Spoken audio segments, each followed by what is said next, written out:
Good evening, sir. We will discuss about compartmentation and its effect on watertight integrity. Introduction. Ships and submarines are designed with complex structures to ensure safety and functionality. One of the key structural strategies used is compartmentation, which involves dividing the vessel's hull into multiple enclosed space or compartments.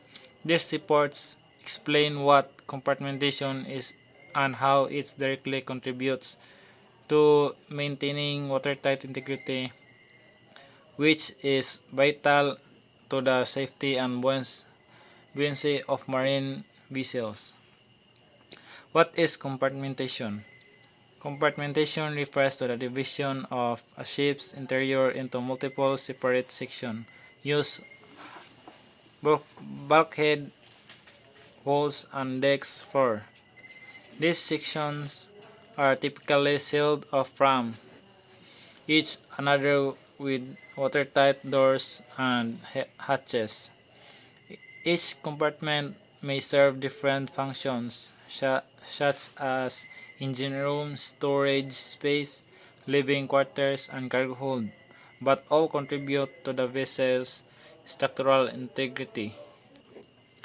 Ang compartmentation daw ay tumutukoy sa paghahati ng panloob na bahagi ng isang barko sa maraming magkakahiwalay na seksyon gamit ang mga bulkhead, pader at deck or sahig. Ang mga seksyon ito ay karaniwang tinatakan mula sa isa't isang gamit ang mga watertight door or hatches.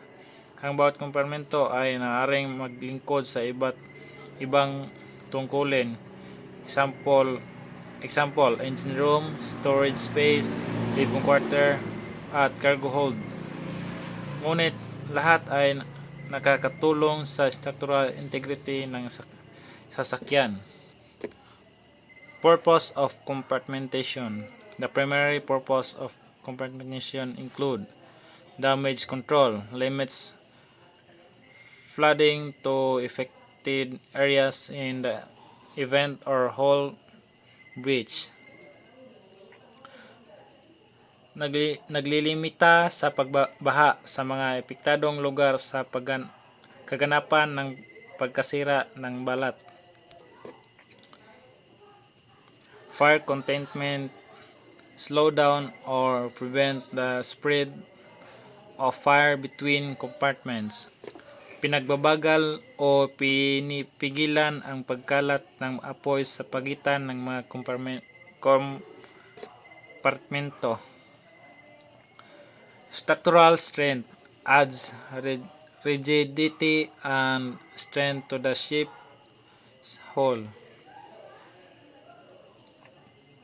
Nagdaragdag ng tigas at lakas sa balat ng barko. Efficient organization, slows organized layout or machinery storage and operation. Nagpapahintulot sa organisadong pagkakaayos ng makinarya, imbakan at operasyon. The next here is watertight integrity. Watertight integrity is the ability of vessels to prevent water from entering certain parts of the structures even if other parts of the comprises. This is a record of preventing capsizing or sinking in emergencies.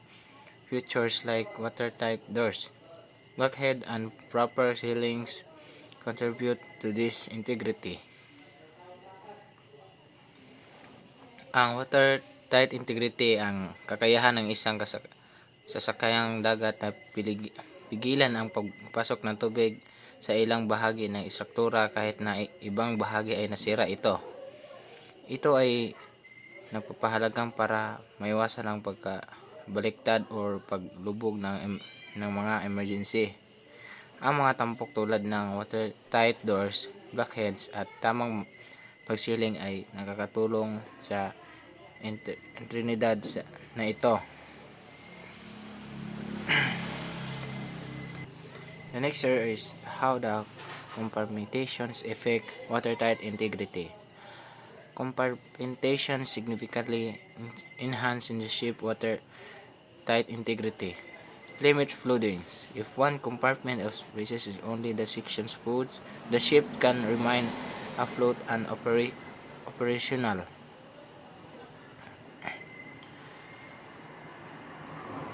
Kung isa ang komplemento ay nasira, ang istiksong iyon lamang ang nagbabasa, ang barko ay maraming nanatiling lumulutang at gumagaan.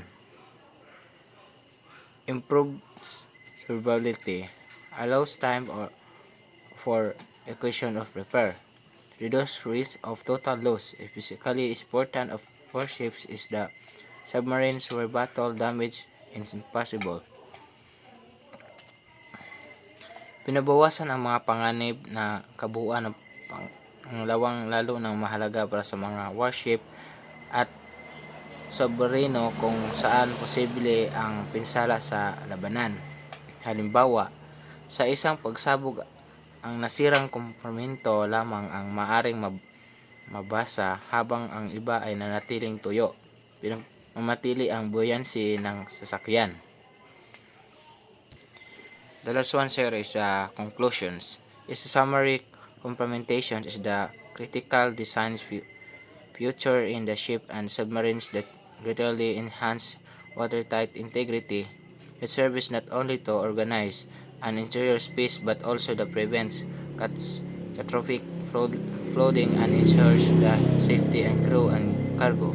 Understanding and maintaining watertight integrity through the effective complementations is the essential for the marine engineering and venal operations. That's all, sir. Thank you.